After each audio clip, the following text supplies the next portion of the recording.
तो स्टार्ट करते हैं लेक्चर 1 हमारा कंट्रोल सिस्टम सब्जेक्ट का। यहाँ से कंट्रोल सिस्टम स्टार्ट कर रहे हैं।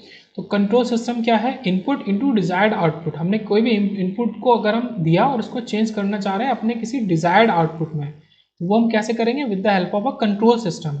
तो सिस्टम देखते हैं पहले क्या होता है, फिर देखते हैं कंट्रोल सिस्टम। सिस्टम क्या होता है? Means of transforming a signal या फिर चेंजिंग अ सिग्नल। किसी भी एक सिग्नल को बदलने के लिए जो भी चीज़ हमें चाहिए ट्रांसफॉर्म करने के लिए, वो एक सिस्टम है। बट एक सिस्टम, एक कंट्रोल सिस्टम कब बनता है? ओके और यहाँ पे हम बोलेंगे कि every control system is a system but converse is not true, कि हर सिस्टम कंट्रोल सिस्टम नहीं हो सकता, लेकिन सारे के सारे कंट्रोल सिस्टम तो हैं, तो सिस्टम ही ना एक तरीके के। तो सिस्टम का सब टाइप है, सब टाइप है कंट्रोल सिस्टम। ओके तो सिग्नल सिस्टम सब्जेक्ट पढ़ा, उसमें जो सिस्टम था उसी सिस्टम का एक सब टाइप है पूरा का पूरा हमारा सब्जेक्ट कंट्रोल सिस्टम। तो form of energy that contain, signal क्या होता है? Form of energy that contains information of some activity, किसी एक्टिविटी की जो इंफॉर्मेशन स्टोर करता है वो हमारा सिग्नल होता है। फंक्शन ऑफ वन और मोर number of independent variable. Okay function of one और मोर नंबर ऑफ, ठीक है, एक से ज़्यादा इंडिपेंडेंट वेरिएबल का जो फंक्शन होता है वो भी हमारा सिग्नल। स्पीच, ठीक है, F T. Image, F of X Y, इसमें 2 वेरिएबल आ गए। वीडियो 3 वेरिएबल आ गए हमारा। ओके स्पीच में क्या है? टाइम केवल। इमेज में क्या है? 2 वेरिएबल है। तो ये इस तरीके से वेरिएबल। रूम टेम्परेचर वो किस किस पे डिपेंड कर रहा है? एक्स वाई डायमेंशन पे, और हाइट और हमारा टाइम पे, ये चौथा वेरिएबल टाइम है। इस तरीके से तो देखते हैं कि इनपुट और आउटपुट को हम असल में और क्या क्या कह सकते हैं। तो इनपुट है हमारा, उसको हम एक्साइटेशन भी बोलते हैं। ये सब याद करने की चीज़ें हैं, मतलब ये याद रहनी चाहिए क्योंकि डायरेक्ट ऐसे ही आ जाता है। ओके यूज होता है, एक्साइटेशन बोले, फोर्सिंग फंक्शन बोले, ठीक है, थ्रू वेरिएबल बोले या कॉज बोले। This is very important, cause and effect, very important. अब उसी के उस पर बात करें, उल्टी बात करें तो हमारा आउटपुट क्या है? रेस्पॉन्स है, मतलब एक एक्साइटेशन दिया उससे हमें रेस्पॉन्स मिला। अक्रॉस वेरिएबल है। ओके और इफेक्ट है। तो कॉज एंड इफेक्ट वाला मतलब जो आप, मतलब किसी कॉज की वजह से कुछ इफेक्ट जनरेट हो रहा है, तो किसी इनपुट की वजह से कुछ आउटपुट जनरेट हो रहा है। Control system is that system whose output can be control according to user's desire. तो कोई भी सिस्टम अगर किसी आउटपुट, अपने आउटपुट को कंट्रोल करने लगे यूजर की डिजायर के हिसाब से, तो वो कैसा सिस्टम है? तब वो कंट्रोल सिस्टम है। System input into output, system तो सीधा से इनपुट इनटू आउटपुट है। इनपुट दिया, आउटपुट मिल गया, पर वो आउटपुट कैसा है? क्या मैं उसे कंट्रोल कर सकता हूँ? क्या आप उसे कंट्रोल कर सकते हैं? तो इस पर डिपेंड नहीं करता। किसी भी सिस्टम में कंट्रोल सिस्टम पे डिपेंड करता है, मतलब हम उसको अपने हिसाब से चेंज कर सकते हैं, ठीक है, आउटपुट जैसा हम चाहे वैसा ले सकते हैं कंट्रोल सिस्टम के अंदर। एग्जाम्पल क्या है हमारा? Example is fan. Example is fan. हम इसमें वोल्टेज और करंट हमारा इनपुट है, और ये इसका टॉर्क और ओमेगा एंगुलर फ्रिक्वेंसी है आउटपुट में। मतलब फैन क्या है? रोटेट कर रहा है, फैन रोटेट कर रहा है। ओके रोटेट कर रहा है, तो आउटपुट में मिल रही है, ये हम इनपुट दे रहे हैं। Control system is that means by which any quantity of interest is maintained और altered according to desired manner. ठीक है, क्वांटिटी ऑफ इंटरेस्ट का क्या मतलब है? कि एक लेवल ऑफ वैल्यू, मतलब फैन हम रेगुलेटर से कंट्रोल कर सकते हैं या फिर करंट से कंट्रोल कर सकते हैं कम ज़्यादा से उसकी स्पीड को। तो क्वांटिटी ऑफ इंटरेस्ट मतलब एक आउटपुट है कि कम ज़्यादा कर रहे हैं स्पीड हम। क्वांटिटी ऑफ इंटरेस्ट हमारा फैन के मामले में फैन का रोटेशन है। Okay revolution, number of revolutions है। और क्या है? मतलब वो स्पीड और नंबर ऑफ रिवॉल्यूशन एक ही बात होती है। आउटपुट है quality of interest, quantity of interest. तो like a JK flip flop, JK flip flop हम की बात कर रहे हैं, master slave JK flip flop की बात कर रहे हैं। तो जेके फ्लिप फ्लॉप अपने आप में केवल एक सिस्टम है, जेके फ्लिप फ्लॉप एक सिस्टम है, लेकिन जब हमने मास्टर स्लेव की बात करी तो वो एक कंट्रोल सिस्टम में चेंज हो गया। मास्टर स्लेव में क्या है? आप कंट्रोल कर सकते हैं। आप जो मास्टर है, एक फ्लिप फ्लॉप मास्टर की तरह काम कर रहा है, एक स्लेव की तरह काम कर रहा है, तो मास्टर कंट्रोल को सॉरी स्लेव को कंट्रोल कर रहा है। तो कंट्रोल कर रहा है, ये कंट्रोल सिस्टम बन गया। ठीक है, कंट्रोल किसको किया जा रहा है? स्लेव को। कौन कर रहा है? मास्टर कर रहा है। अब एक प्लांट देखते हैं, मतलब एक ब्लॉक डायग्राम देखते हैं नॉर्मल सा। कंट्रोल सिस्टम पढ़ रहे हैं तो उसका एक नॉर्मल सा ब्लॉक डायग्राम देखते हैं। तो यहाँ पे क्या होता है? सबसे इंपॉर्टेंट जो है हमारा, मोस्ट इंपॉर्टेंट, वो है प्लांट और प्रोसेस। प्लांट और प्रोसेस बोले तो जैसे कि फैन, जिसपे हम एक्चुअल वर्क करेंगे, तो वो हमें क्या देगा? कंट्रोल आउटपुट देगा। वो हमें कंट्रोल आउटपुट देगा, मतलब क्या है? फैन की स्पीड 1 2 3 4 रेगुलेटर से जो आप चेंज कर सकते हैं। अब एक हम कंट्रोलर लगाएंगे। कंट्रोलर क्या है हमारा, रेगुलेटर है, रेगुलेटर है फैन का जो कि कंट्रोलर है। तो प्लांट और प्रोसेस को कंट्रोल करने के लिए जो कंट्रोल सिस्टम में हमने डिवाइस लगाई तो उसको हमने कंट्रोलर बोला। अब उसमें कंट्रोलर में हम क्या दे रहे हैं, कमांड दे रहे हैं, उसको कमांड बोलो, रेफरेंस इनपुट बोलो या डिजायर्ड आउटपुट बोलो। This is very important, desired output भी बोला है हमने, मतलब रेफरेंस ये इनपुट है और इसी को हमने आउटपुट भी बोला है। मतलब हम जो इनपुट दे रहे हैं, मतलब आप इस एग्जाम्पल से आसानी से समझ जाएंगे। रेगुलेटर में आपने इनपुट दिया कि 3, आपने 3 इनपुट भी दिया और आप आउटपुट में चाह भी क्या रहे हैं कि आउटपुट में भी आपको 3 मिले, इसीलिए हमने उसको रेफरेंस इनपुट और डिजायर्ड आउटपुट बोला। तो हम कंट्रोलर में ये चीज़ देते हैं।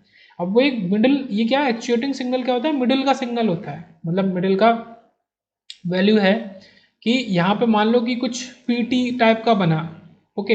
पीटी क्या है, यहाँ पे जो हमारा वोल्टेज और करंट वर्क कर रहा है। मतलब एक्चुअल में हमने तो रेगुलेटर से नॉब को घुमाया तो हमारा क्या है कि 3 पे किया तो स्पीड कम हो गई, 4 से 4 पे था 3 पे किया।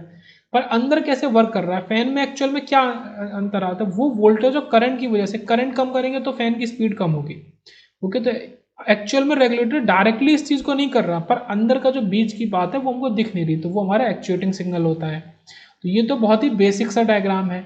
अब इसमें थोड़ा सा और एडवांस्ड होता है, उसको देखते हैं।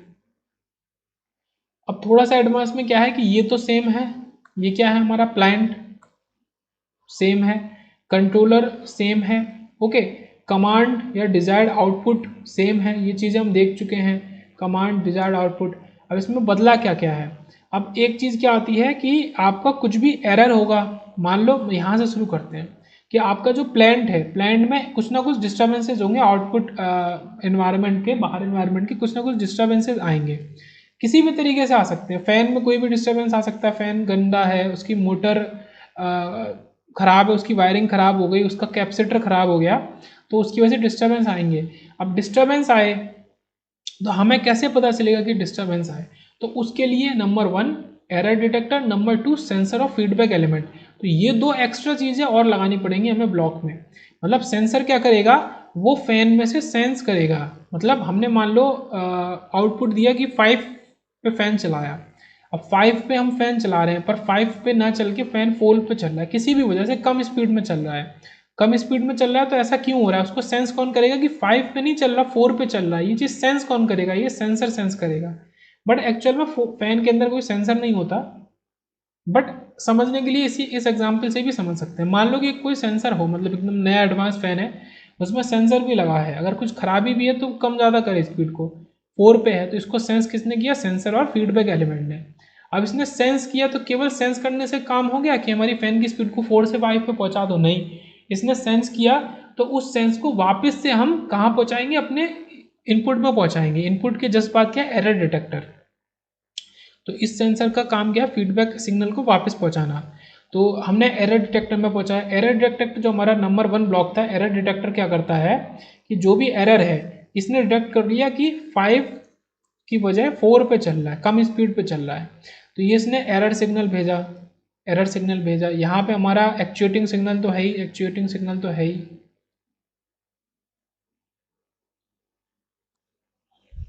ओके। इसने एरर भेजा, एरर से क्या हुआ कि जब कंट्रोलर में एरर सिग्नल गया तो उसने चेंजेस किए और फिर से हमारे प्लांट से उसने चाहा कि हमें आउटपुट में 5 मिले। अब ये चीज़ तो समझ में आई कि एरर डिटेक्टर क्या करता है, क्यों है, सेंसर फीडबैक एलिमेंट क्यों है, प्लांट और कंट्रोलर ऊपर ही देखा। अब यहाँ पे एक इंपॉर्टेंट बात आती है कि ये जो ईटी है, एरर डिटेक्टर का सिग्नल जो आउटपुट, मतलब ईटी से बाहर निकल रहा है एज आउटपुट, हम क्या चाहते हैं, ईटी 0 हो। हम हमेशा चाहेंगे ईटी जो एरर सिग्नल है वो 0 हो, मतलब एरर 0 होना चाहिए। अगर हम इसमें 0 दे रहे हैं तो कंट्रोलर के बाहर भी 0 क्यों नहीं मिल रहा है, और कंट्रोलर के बाहर 0 मिलेगा तो प्लांट के बाहर 0 मिलेगा, पर ऐसा नहीं होता है। यहीं पे इंपॉर्टेंट बात आती है कि जो कंट्रोलर के बाहर मिलता है और जो इसमें ईटी जाता है वो ईटी नहीं जाता, वो D of ET upon D जाता है, मतलब इसका डिफ्रेंशिएशन वाला पार्ट जाता है, ओके। इसकी वजह से हमें कंट्रोलर के बाहर नॉन जीरो चीज़ मिलती है जबकि ईटी 0 होता है, ओके। तो D of ET upon D involve होता है, यहाँ पे ये समझने की बात है।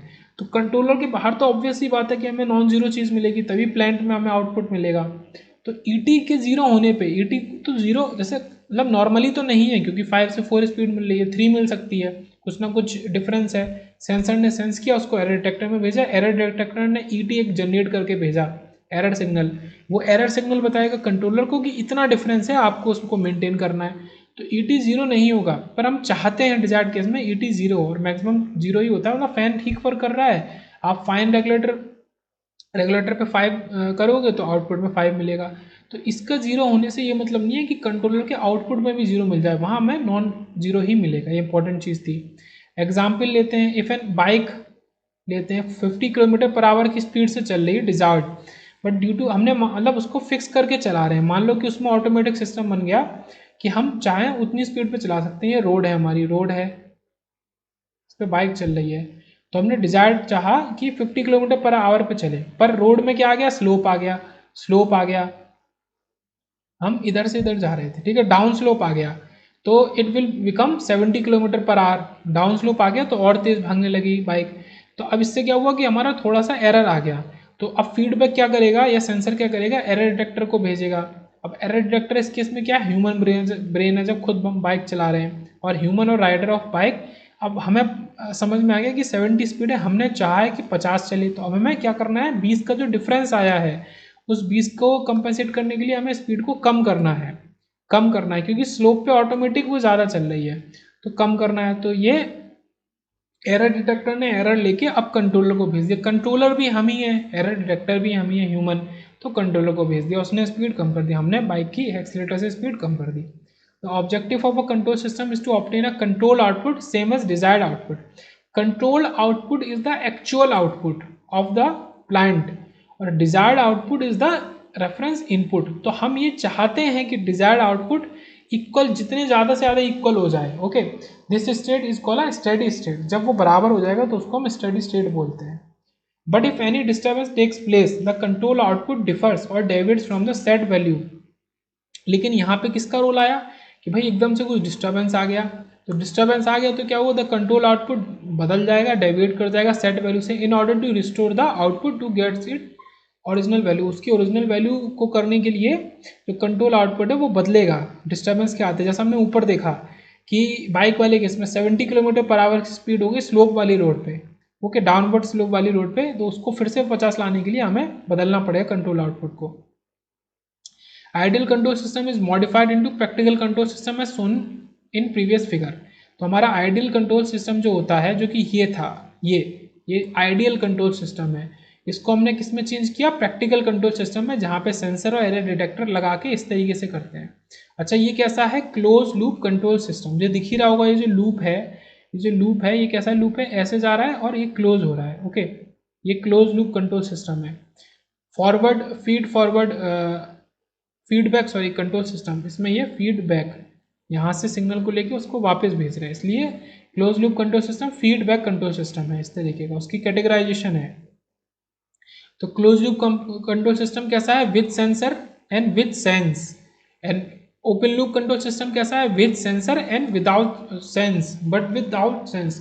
ठीक है, सेंसर हो सकता है पर सेंस नहीं होगा, ये इंपॉर्टेंट है। सेंसर हो सकता है पर सेंस नहीं होगा, या तो सेंसर ही नहीं होगा। ओके, तो 3 केस बनते हैं हमारे। 3 केस क्या बनते हैं, इधर देखते हैं। Automobile without a driver is a open loop control system with sensor but without sense. Automobile है, अगर एक कोई व्हीकल है उसमें सेंसर तो लगा हुआ है, सेंसर तो लगा हुआ है, पर सेंस करने के लिए कोई इंसान नहीं है ना, कोई ड्राइव ही नहीं कर रहा है उसको। बाइक है, उसमें क्या है, उसमें मीटर लगा हुआ है, ओडोमीटर कहते हैं उसे, वो लगा हुआ है सेंस करने के लिए कि अब कितनी स्पीड है, अब कितनी स्पीड है।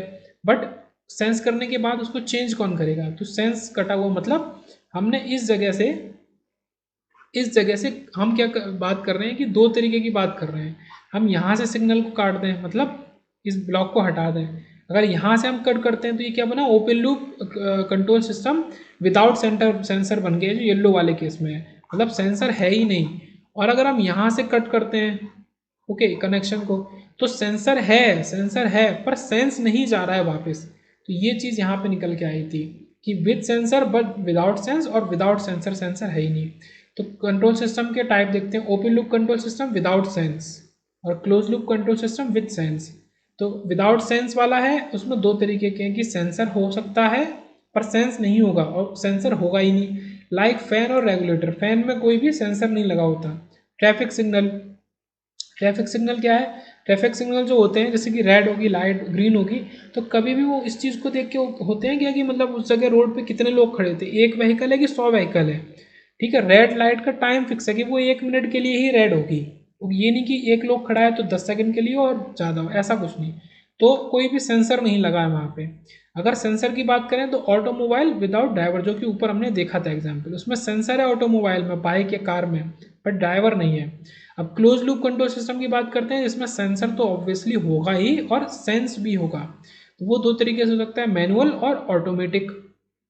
ऑटोमोबाइल प्लस ड्राइवर, ऑटोमोबाइल है उसमें ड्राइवर भी है और सेंसर भी है, तो ये पूरा मैनुअल, लेकिन ड्राइवर खुद मैनुअली चला रहा है, इंसान मैनुअली चला रहा है, तो वो ये है। जैसे लिफ्ट है, मैनुअली उसको चला रहे हैं।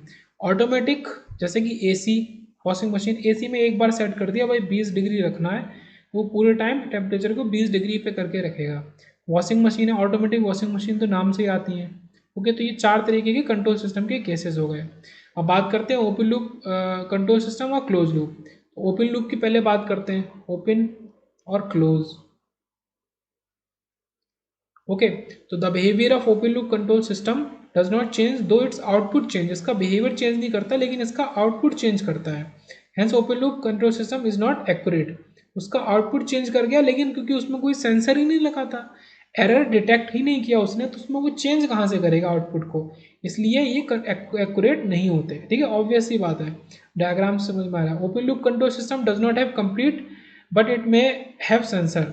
ओपन लूप कंट्रोल में क्या है, कंप्लीट सेंस नहीं होगा, ये ऑब्वियस सी बात है। सेंसर हो सकता है, सेंसर हो सकता है, मतलब वो हमने देखा था ऑटोमोबाइल विदाउट ड्राइवर, सेंसर तो उसमें लगा हुआ है पर उस सेंसर को सेंस करके आउटपुट को चेंज कौन करेगा, चेंज करने वाला कोई नहीं है, तो सेंसर हो सकता है। तो दो बातें हैं, मतलब सेंसर होना ना होना से फर्क नहीं है, सेंस होना चाहिए। सेंस मतलब कि हमारा एरर सिग्नल एरर डिटेक्टर तक पहुंचना चाहिए।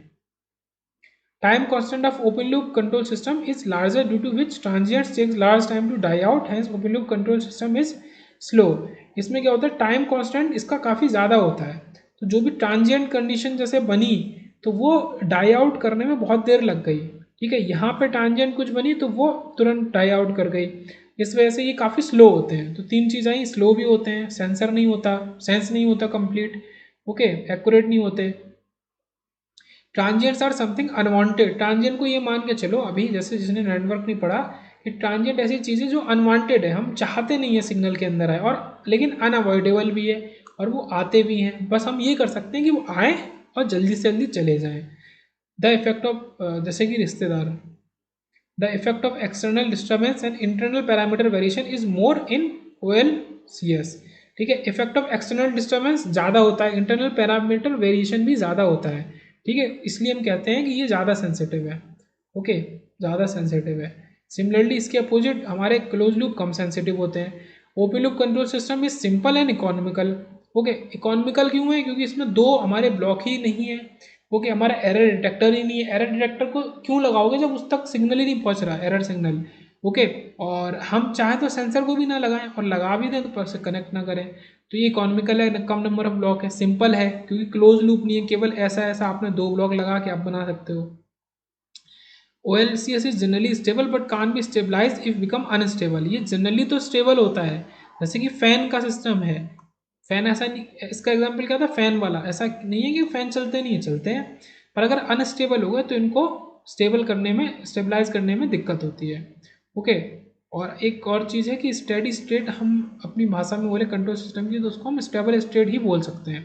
जब वो स्टेडी स्टेट अचीव करेगा तभी हम बोलेंगे कि वो स्टेबल हुआ है। अब देखते हैं हमारा क्लोज लूप को, the behaviour of close loop control system does not change, sorry does change if it's output changes, का अगर आउटपुट बदलेगा तो उसका बिहेवियर भी बदलेगा, तो इसकी वजह से एक्यूरेट होता है, मतलब आउटपुट में डिस्टर्बेंस आए तो फिर वो वापस उनको बिहेवियर चेंज करके अपना जो डिजायर्ड आउटपुट है वैसा बनाएगा। इसके पास कंप्लीट सेंस होता है, मतलब सेंसर भी होता है और सेंसर कनेक्ट भी होता है ब्लॉक डायग्राम में। टाइम कांस्टेंट इसका क्या होता है, स्मॉलर होता है, तो हमारे ट्रांजिएंट जल्दी डाई कर जाते हैं, इसलिए ये फास्टर होता है। ओके, यहाँ पे ये हमने देखा ही था, ये मोर सेंसिटिव है, ये लेस सेंसिटिव है। अब क्योंकि वो सिंपल इकोनॉमिकल था, यहाँ पे ब्लॉक डायग्राम में ब्लॉक ज़्यादा बढ़ जाते हैं तो कॉम्प्लेक्स है और फिर एक्सपेंसिव है। Close loop control system can become unstable but can be stabilize. ये अनस्टेबल होता है लेकिन इसको हम स्टेबल कर सकते हैं, स्टेबलाइज करके रख सकते हैं, ये चीज़ है। नो फीडबैक गारंटीज स्टेबिलिटी और अनस्टेबिलिटी। तो ये काफ़ी इंपॉर्टेंट पॉइंट है। और उसके पहले बात करते हैं कि मतलब ये 4 तरीके के हमने पढ़े, 4 टाइप के हमने पढ़े सिस्टम, कंट्रोल सिस्टम 4 टाइप के पढ़े।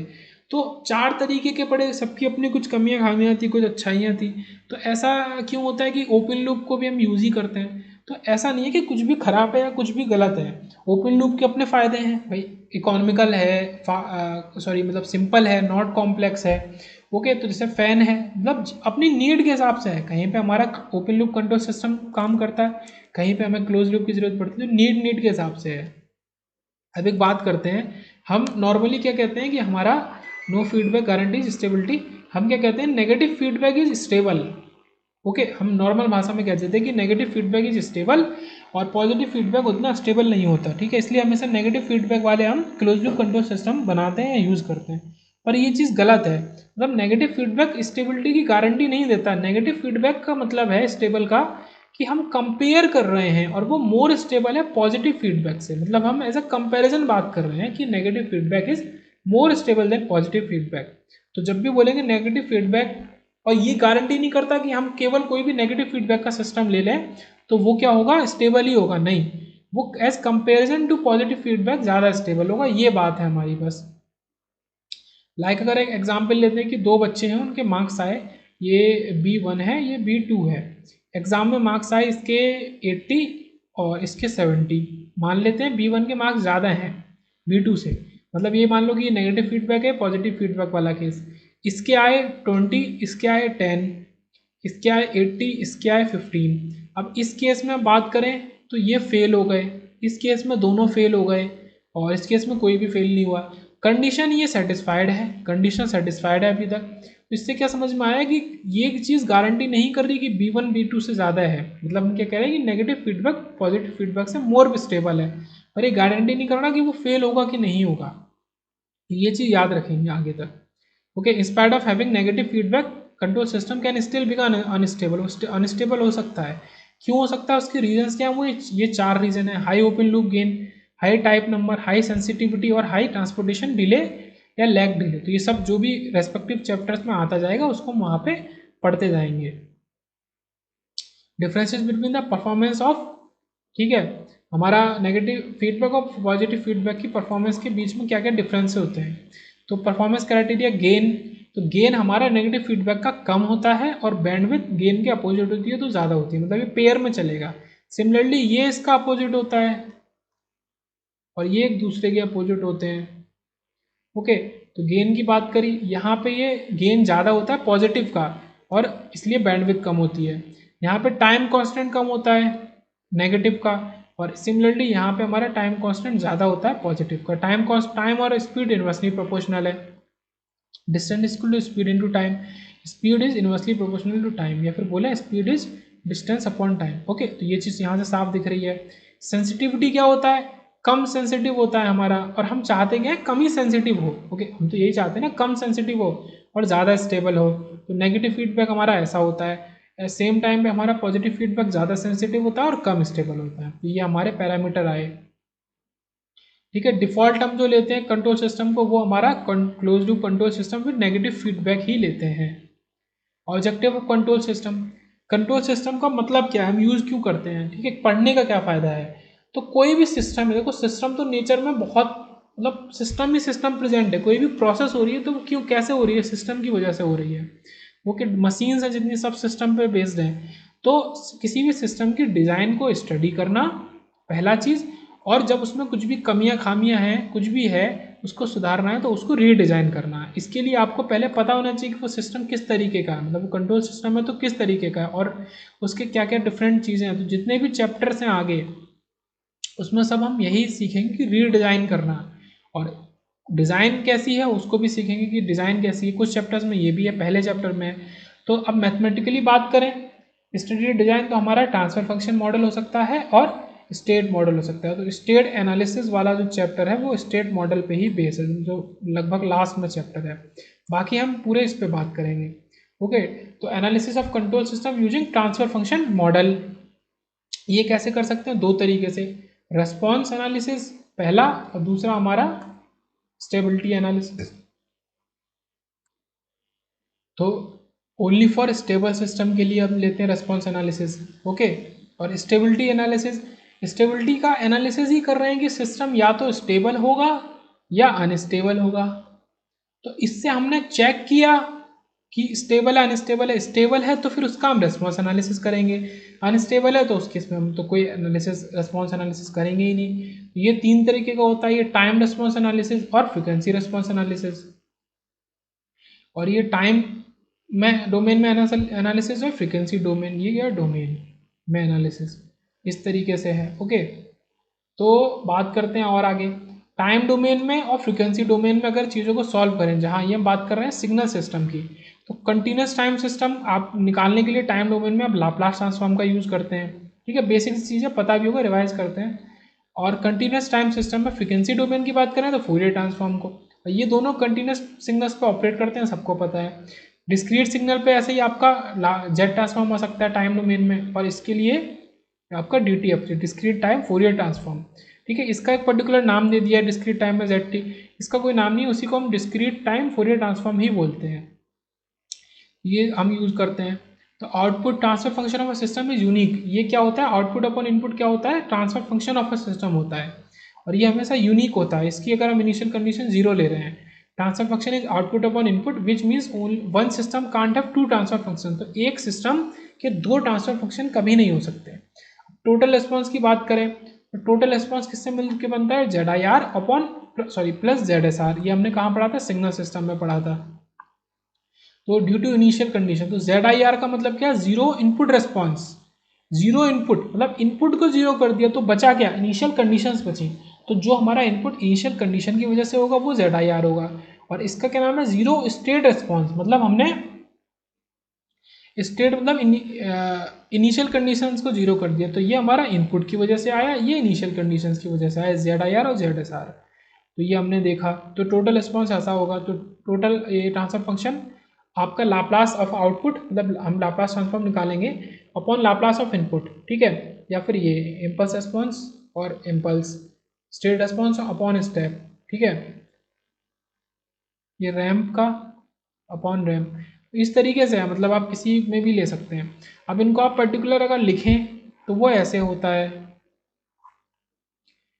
ट्रांसफर फंक्शन लाप्लास इम्पल्स में अगर लिखेंगे तो इम्पल्स रिस्पॉन्स, ठीक है। आप अगर स्टेप का लिखेंगे, ये क्या है? ये स्टेप है, ये S, this is step response, this is ramp, this is parabolic, तो स्टेप और बाहर आपका एल आ जाएगा, okay, S into L, sorry S आ जाएगा, इसको मैं इससे एस, यहाँ पे आपका एस स्क्वायर और यहाँ पे एस क्यू, ये याद रखेंगे।